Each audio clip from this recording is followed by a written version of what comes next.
You may have seen a version of this vaccine selfie online or maybe posted one yourself, but the vaccine is more than just a picture.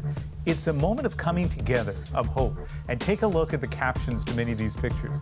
Thank you messages to a group that's become an integral part of the vaccine rollout for many in Canada. They are the vaccine hunters, volunteers whose efforts have helped hundreds of thousands of Canadians get vaccinated, alerting them about pop-up clinics, helping them book their appointments, and teaming up with familiar faces to answer questions. And two members of Vaccine Hunters Canada join us tonight. Josh Kalpin is in Toronto, and Vita Mikołajczuk is in North Vancouver. Thanks to both of you for being here. Thank you for having us. Thanks for having us. Vita, let's start with you. What were you doing before you became a vaccine hunter, and why did you join up? So previously I was in the film industry, and I now have some time, and I was happy to help people find vaccines. So and what was it that drew you in? Like, what did you hear, or what intrigued you? I had been, every morning I'd Google Canada vaccine, BC vaccine, and then stumbled upon our founder's post on Reddit. So I joined, and at the beginning it was just a couple of us, and it's been amazing to see us grow. Josh, you've been there pretty well from the beginning. You were the second member to join back in March. Tell us again, kind of what you were doing before and what drew you in. Yeah, so my full-time job, I work as a software developer. I still am doing that job, even though my manager is very understanding of how much time this takes. But I really joined on because I was just trying to protect my family. I think like so many other Canadians here, was looking for appointments for aunts and uncles, parents, and then I stumbled upon the community on Discord, and I got helped out with booking an appointment for one of my aunts, and then I started doing the same, and then it kind of exploded from there. So it's been a really wild ride from the beginning to now. And Vita, as I understand it, your volunteering is basically full-time. What do you do? I don't know if there's a typical day for you as a vaccine hunter, but basically what do you do? Well, I'm a contributor and a moderator, so I will go through pharmacy listings to see if there are any available slots. I'll direct people to the right place to book, as well as, know the messaging from the BC government like the back of my hand, and point people in the right direction. And yeah, it's definitely full time. I very much enjoy it. I really love the community, and all of our moderators are super cool. Josh, whether it's happening in BC or Ontario or anywhere else, clearly this is a really important service for people. Clearly there's a lot of work and a certain level of expertise involved. And so some people are wondering, why aren't you guys getting paid? What's your view on that? I look at it this way. We don't really need the money as an organization. I know Vita is working full time doing this, but really we just want to get back to normal. We want our cities back. We want our country back. We want to be able to give our friends, our family, our grandparents hugs again. We just want to have life back to normal. And sure, we could make money out of this, but that's not the point. The point here is to protect everyone and to keep our country safe. And we don't need the money to do that. We just need to help people. And that's as simple as that. Vita, I'm not sure what kind of feedback you get. I mean, we've seen all of this fantastic feedback online, but are you getting a sense of how people are appreciating your work, and what's that like for you?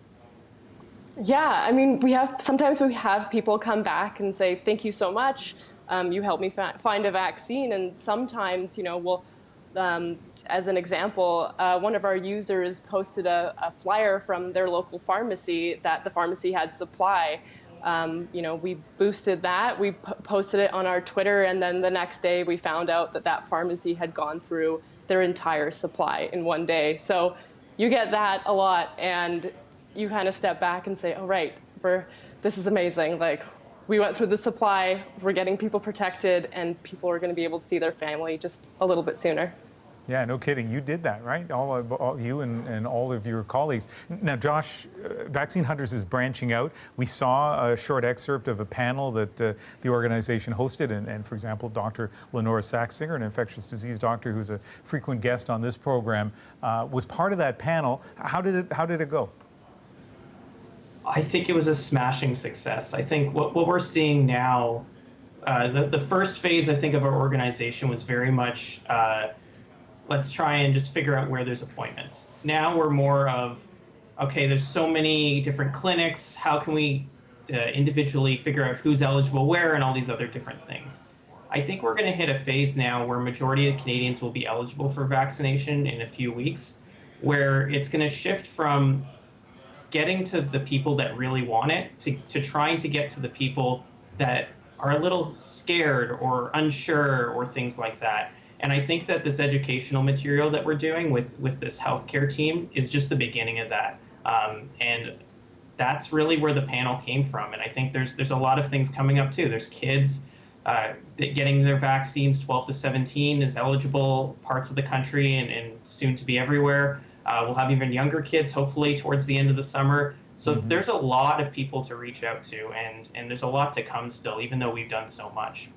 Vita is talking about feedback. There's also a lot of talk about what's next for you guys, and I want to give you a sample of what some people are saying on social media. TSN's Jay Onright says, give everyone involved with Vax Hunters Canada the Order of Canada. Everyone, just do it now.